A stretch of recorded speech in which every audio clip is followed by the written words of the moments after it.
I'm gonna be straight, no bends. Sonic has probably one of the best designs in fiction for its sheer simplicity and recognizability. If I draw a circle with 3 spikes on the back, you instantly know who I'm getting at. I decided today to go through Sonic's whole design because every design choice this guy has is challenged by angry schmucks on Twitter talking in detail about how this specific part of Sonic gives me a dopamine boner, or how this part of him kinda sucks and I hate it with a burning passion. How about we start off with Sonic's most iconic trait? His spikes, of course. The discourse around these 6 blue bananas is brain melting. Sonic's spikes act like hair. Very good hair. It gives him a distinct silhouette, it's the thing he's attacking you with, so it has purpose. The main complaint about them is how long/short they are. Ooh. Very productive. I mean, what's the point in complaining about actual problems with the spikes, like how stiff they look in recent games compared to the swishiness they have in Smash Bros. Brawl or 06?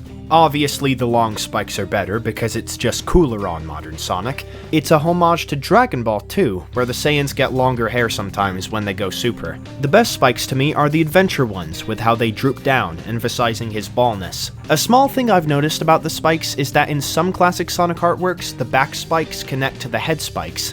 I vastly prefer this to the head spikes coming from just the back of his cranium. Makes him more of a hedgehog, animalizes him more in a way. Starting with Lost World, Sonic's middle spike would be placed higher up, having his spikes resemble his younger self more. I don't mind this change that much. Connecting the two is something that hasn't exactly been done because of their designs being very different. It would improve the look if they were longer though. He's just more badass the longer they are. My guy's a long john.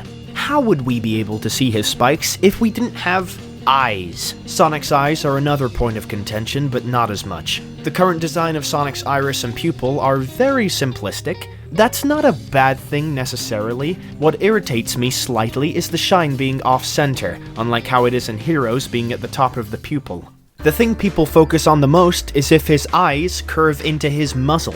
Dubbed the muzzle curve is the case of a simple detail lost. Before Sonic Unleashed, Sonic's eyes curved slightly into the edge of the muzzle, making that smooth, seamless connection between the two. Looking like an 8 that goes around constantly. His legs do go into a figure 8 sometimes, like in Sonic Prime and CD, so it fits him to have a subtle nod to another one of his design aspects. Unleashed was the in-game debut of the model that would be used until the end of time. This specific model does not have the muzzle curve. Now that would be okay if it was just an Unleashed, but they kept using the same model for future games, tweaking it a bit as they went on, in which they did not have the idea to actually curve his eyes properly. It's always stuck at this half bit like it's trying its best. He's gonna make it there eventually, trust me guys. He's old, so give him time. Unbeknownst to popular belief though, there is an official version of this model with the muzzle curve intact. It's this one. This version of the Unleashed model is basically the same as the other renders released in the early 2010s, but it has the muzzle curve. This isn't just for this render though. This one has the curve also. And even this render of Sonic showing off his dripped out blue flip phone has it. These were made around the time of 2006 to 2008. I don't know the date specifically, but I have an idea of when. If you're very astute with Sonic renders, then the Secret Rings ones aren't anything special. Except with what we're talking about. In most of the Secret Rings renders, our friend the muzzle curve is alive and well. After Unleashed it's gone, buried, dead, RIP. It's not a rule that you have to use the muzzle curve. I'm not the one that's gonna kill you, that's Twitter's job. You can make Sonic look good without it. Take a good look at his Smash Ultimate render. The eye goes right into his cheek, but it doesn't look bad. This probably has something to do with the angle and the fact the cheek is elevated since he's grinning.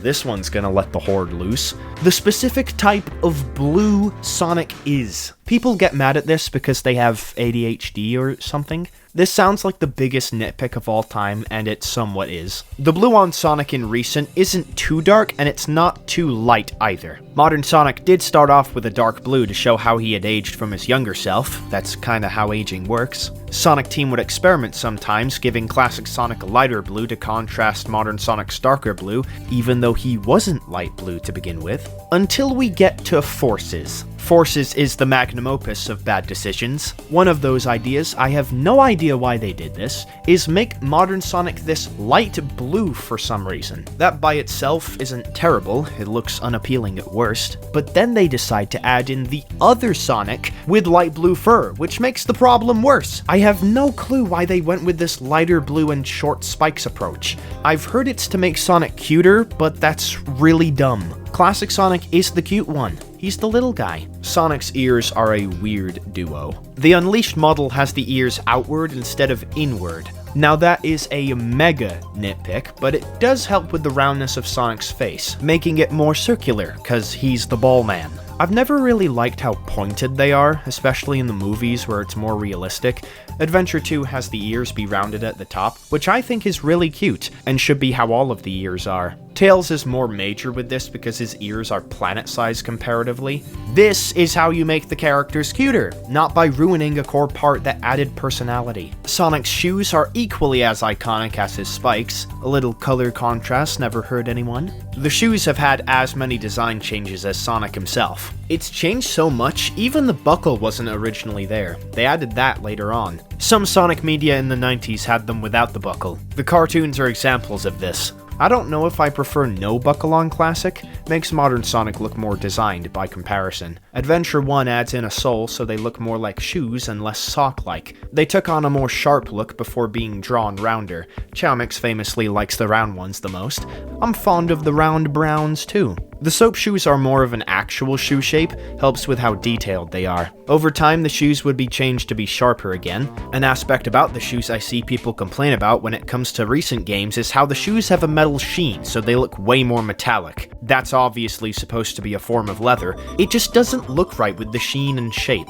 Some artworks add a small shine onto the shoe to show the texture of it. They could potentially do that in the games. When designing a Sonic character, you want your creation to look akin to Donkey Kong as a metaphor. DK is properly proportioned, having a large upper body with large enough legs to sustain his weight. You wouldn't want DK to turn into Lanky Kong or Chunko Kong, would you? Sonic has had problems with having the right proportions because everyone at Sonic Team gets mixed messages with what people want. Sonic Adventure's model was a little stubby, call him a short fella. Adventure 2 made his arms and legs slightly longer. Future games changed the proportions to be a bit longer or shorter depending on what they were feeling that day.